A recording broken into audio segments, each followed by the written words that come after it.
Hello, everyone. Welcome to IG Live today. Ask the Experts. I'm Robin Ducharme, and I'm very excited to be welcoming our guest today, Nathalia Christensen. I hope I'm saying your name correctly, Nathalia. I'm so excited for you to be with us today. I have been learning from you and following you, and I just think you're an incredible human being, and I'm excited to learn with you today. So we're going to ask Nathalia to join the chat. Thank you for joining us today. I'm going to introduce Nathalia, and then I'm going to ask her to join. So Nathalia is a 35-year-old. Hey, she put her age on her bio. I mean, we don't often do that, so that's pretty awesome. 35-year-old relationship coach from Denmark.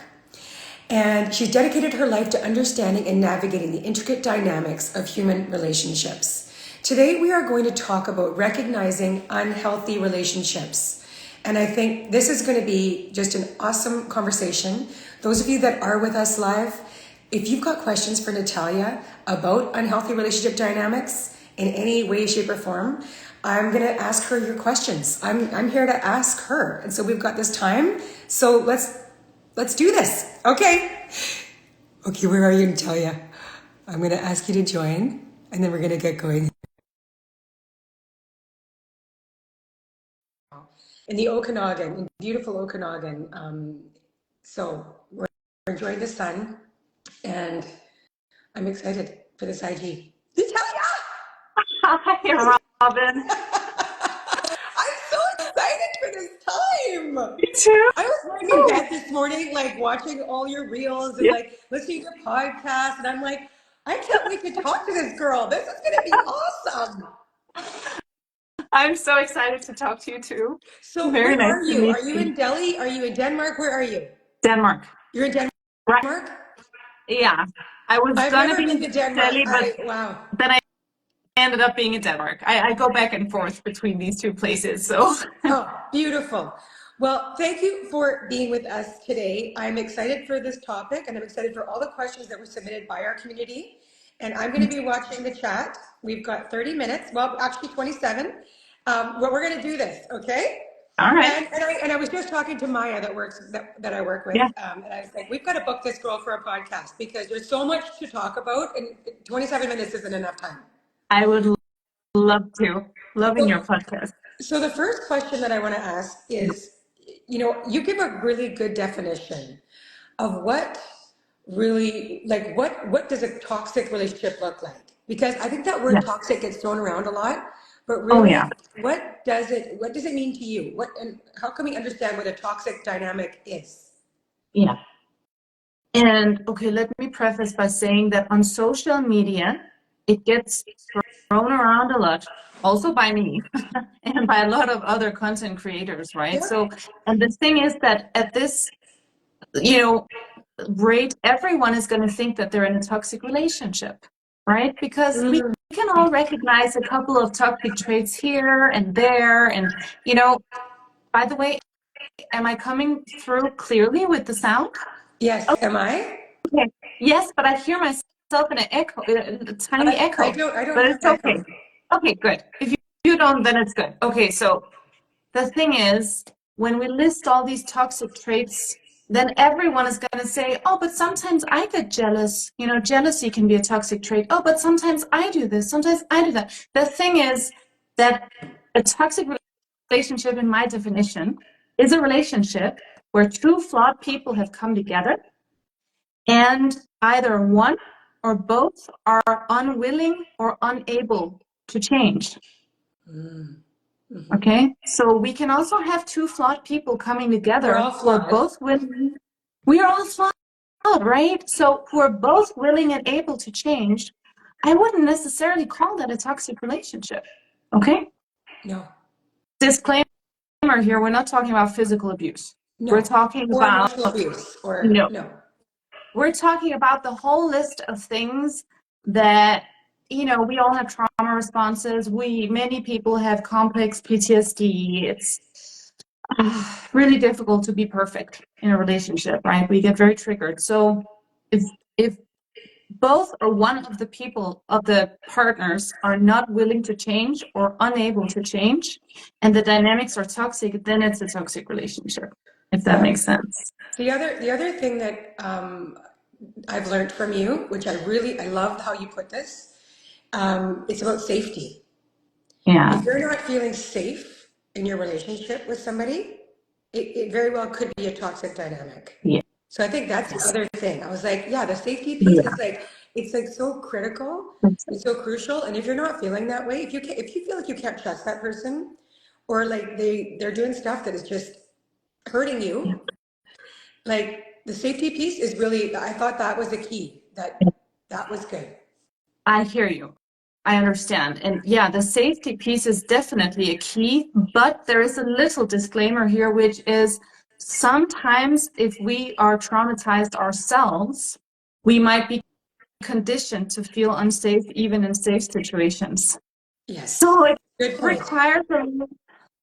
requires a lot of nuance and self-awareness to actually detect, am I feeling unsafe right now because I'm coming into this dynamic with an attachment wound or with a trauma response that's out of control, or am I feeling unsafe because my partner is making me feel unsafe? Exactly. So it's just, there's so many gray areas there. That's why it's really, really difficult to give a completely, solid definition without any further explanation or nuances. I get it. Right? Okay, great. Okay, so how can you explain, this is a question from one of our community members, how can you explain the emotional exhaustion after leaving an unhealthy relationship? Yeah. Mm. So the emotional exhaustion after leaving, there are many levels to this, but when you've been in a toxic relationship, you've been in fight or flight, freeze mode constantly for the entire time that you have been with this person. For some people, it's months. For others, we're talking about 15 years in fight or flight. Imagine what that does to the body. Constantly having to be alert, constantly having to be hypervigilant for danger signs. That's extremely exhausting. So the thing is, once you leave and you are actually safe, then your body can relax, and then you realize that you are completely drained. And it can take a long time to get your energy back, unfortunately, after leaving. Yeah. Yeah, it's taxing on the whole system. Yeah, that's a great way to describe it, Nathalia. It really is. And there are many, just a little, but there's also the self-esteem issue. When you leave a toxic relationship, your self-esteem is often completely battered, and that can further make you feel drained and exhausted when you leave because you don't have that spark, like it's been taken from you. That is one of the questions that we had from our community around how do you rebuild your self-esteem after being in an unhealthy relationship? Yeah. I think the first thing I do with my clients when they come to me and they've left a toxic relationship and they want to rebuild is that we start by understanding what happened. Because when you come out of the relationship, it's a fog. Was it me? Many come out of the relationship thinking, oh my God, I didn't do well enough. He kept on cheating on me and I'm not good enough. Or he did this or she did this, and so they take that blame and shame inwards. So it's about understanding what happened. Let's just analyze this relationship and see, was it all your fault? Was it not your fault? Okay, so they don't walk away from the relationship with some faulty conclusions. Mm. You see what I mean? Yes. And then it's about coming back to themselves. When you leave a toxic relationship, you have to rediscover who you are. What do I like? I don't need to people please anymore in order to stay safe. What do I want? And then just slowly through self-care and boundaries, build that self-esteem up again. Boundaries is something that if you've been in a toxic relationship, I'm sure you'll have to learn how to really set from scratch when you leave. Yeah. A lot of self-care, a lot of self-love, and I liked what you said around you have to give yourself that period of reflection Yeah. because it's like I know I was in a very very unhealthy marriage, Okay. and um, I'm through it now, but I had to spend a lot of time in reflection. Yeah, absolutely. And that's usually the first stage, and it cannot be skipped. Like you can't skip that stage because if you Nope. skip, no, you really can't, because then you'll end up uh, maybe blaming yourself, like I said, and that's just really not where we want to end up. Yep. And that's where, social media and all these resources that people can find online now are great, because then people can educate themselves on toxic relationships and manipulation tactics and etc. Yep. How can I recognize early signs of controlling behavior in a relationship? That's a good question. And I wish I had a simple 1, 2, 3 step answer. The problem with the toxic traits is that they usually don't show up in the beginning. You're Someone right. who Exactly. deliberately, right? Someone who deliberately, we're talking about the type of toxic people who deliberately manipulates. Not all toxic people do it deliberately. Some people are just extremely traumatized and they have no idea what they're doing and they're just destroying everything in their path without any consciousness behind it. But people who consciously want to manipulate, they don't show you in the beginning that they are unreliable or that they have no money in their account and they're gonna marry you, and I don't know, like they don't show you whatever intentions they have in the beginning. They show you a perfect facade, as perfect as they can, right? So they'll be lying about lots of things, so it can be really difficult to say, like, yeah, if you meet somebody and they treat you badly, that's a red flag, sure. But it usually shows up once you're already hooked, so that would be like 3 months in. But so what you can do is that you can take it really, really slow. Take Yes. it really, toxic people don't like that. They don't like it. They want it to move fast. They They want want you to steam, to, like, what do you call it? Steamroll or put the pedal to the metal and like, let's yes, just speed this yes, up, right? Because, yeah. exactly. They want you to move in. They're going to say, I love you really quick. You're going to, they talk about babies, meeting families. They want to move fast, because then when you find out that some things were a bit off here, then you're already in too deep. Okay, so taking it slow is a great way to avoid ending up in toxic relationships, I don't think we because then talk about if, this enough. I don't think we talk about this enough right, is the fact that it takes a long time to get to know someone. yes, This person, these people, like, let's just say you're dating and like, you don't know, this is a stranger yes, until like for a very long time. Until like, yeah, no, really though. I mean, like, yeah, let's get real about yeah, this.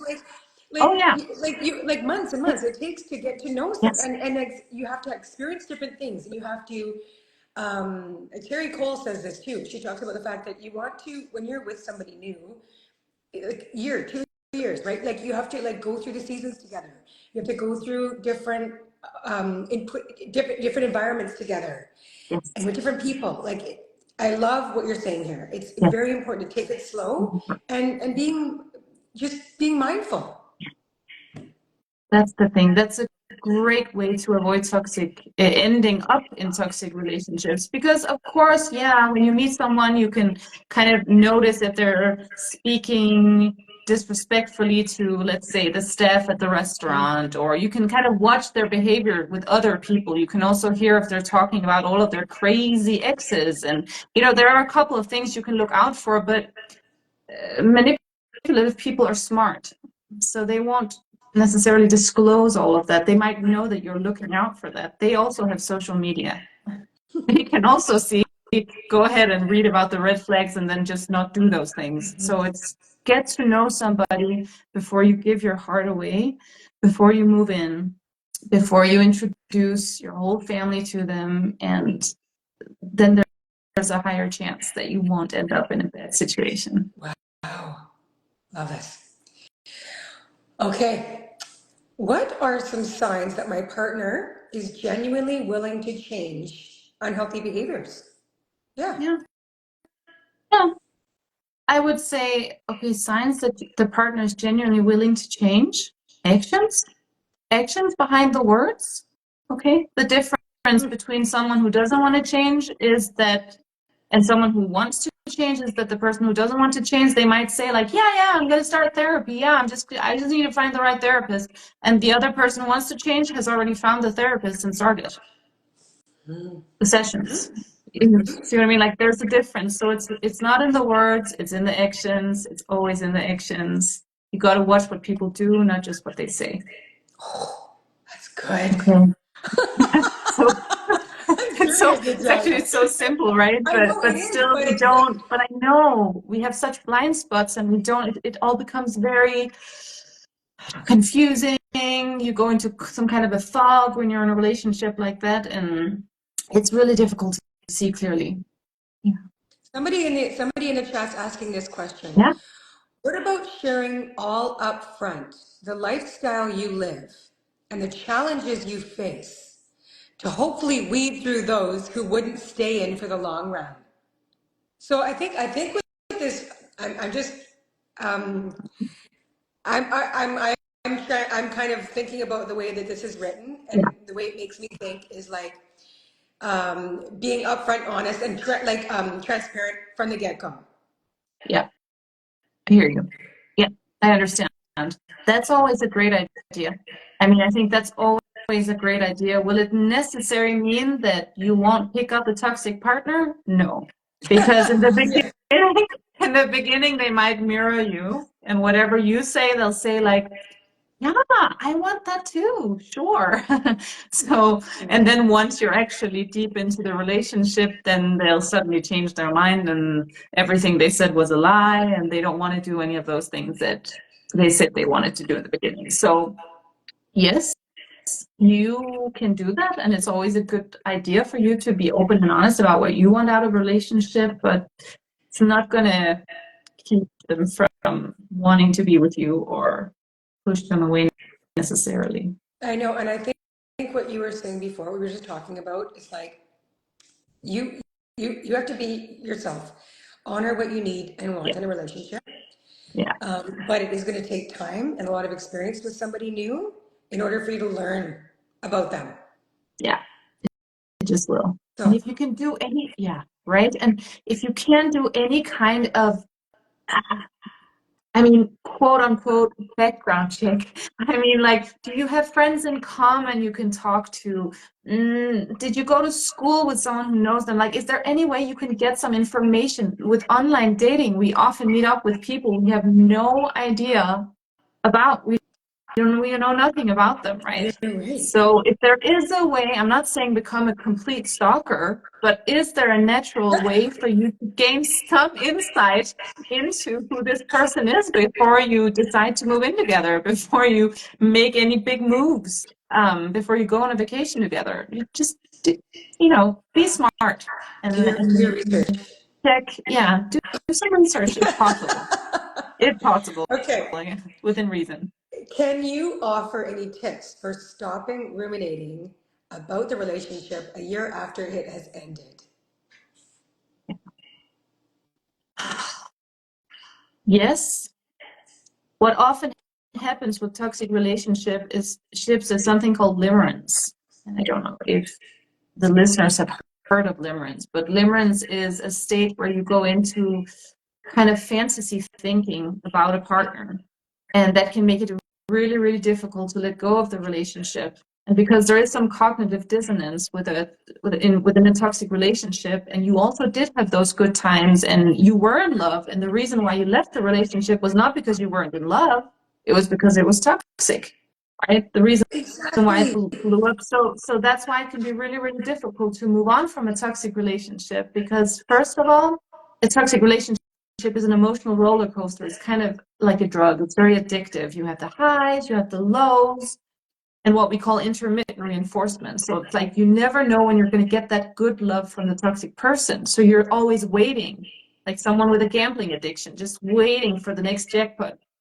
And that makes it incredibly difficult to let go of, because your brain remembers this high, your whole body remembers this high. So I think most people who have been in toxic relationships will agree that the highs that you can reach with a person like that are very high because of the roller coaster, but the lows are also very, very low.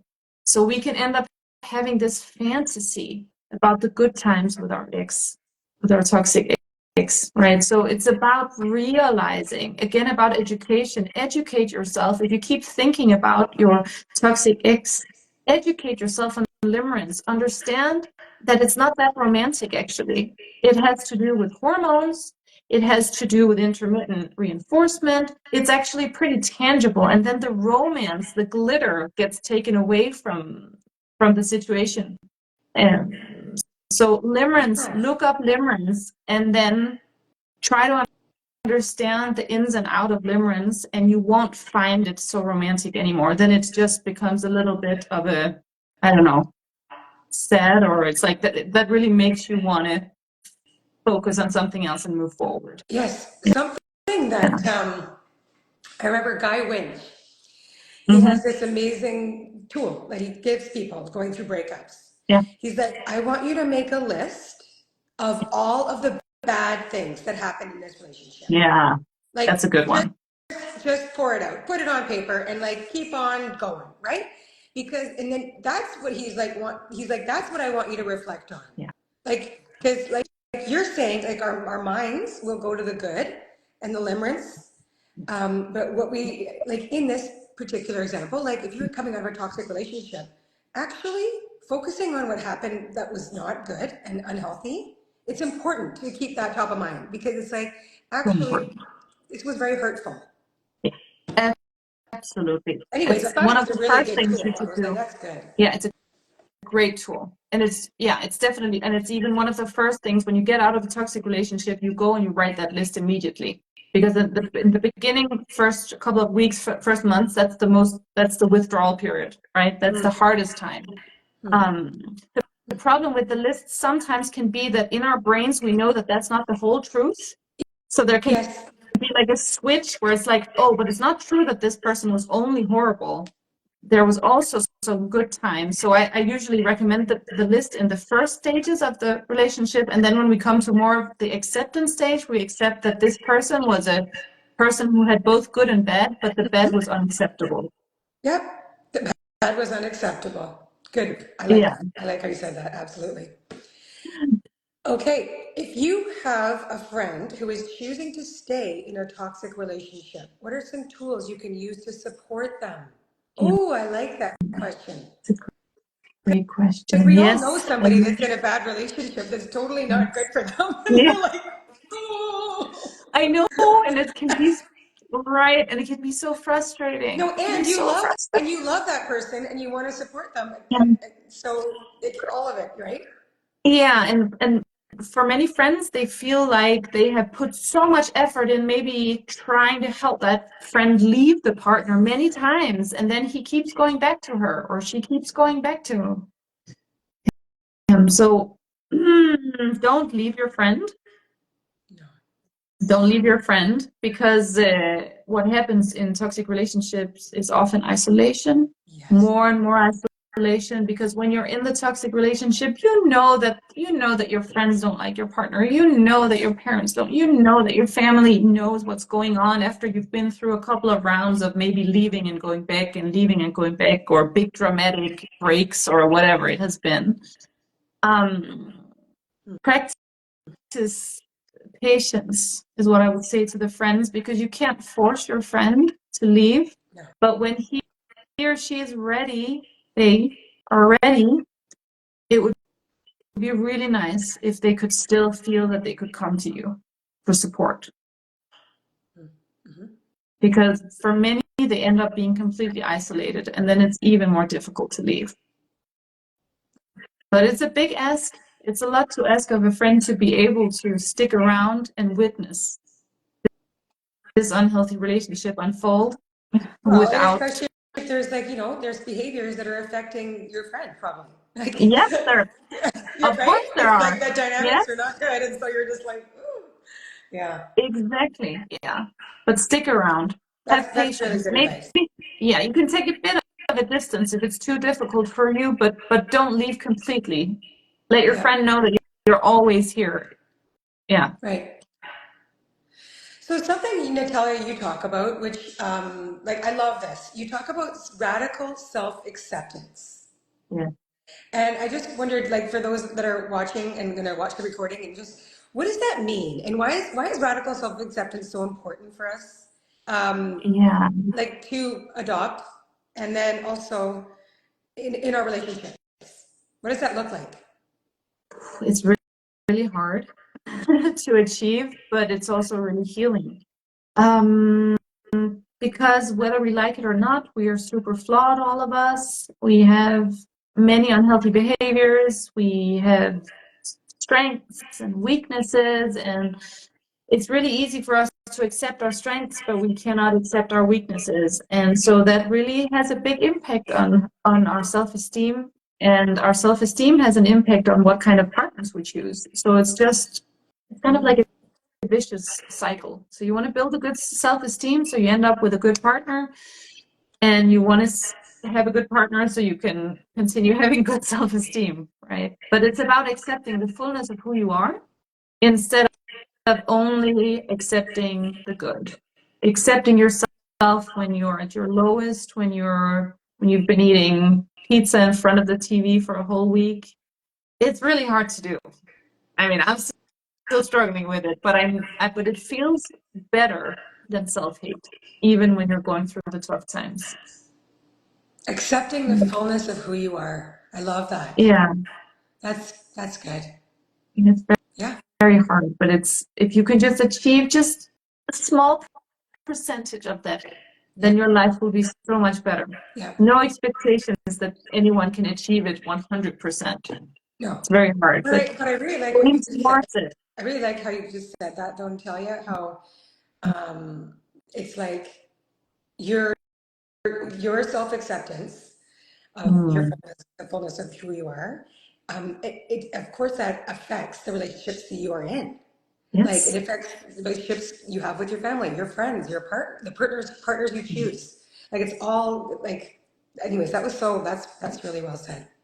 Okay, we have Mm. time for one more question. I've been watching the chat, but we've got a lot more questions here to ask. So, Okay, let's okay. go.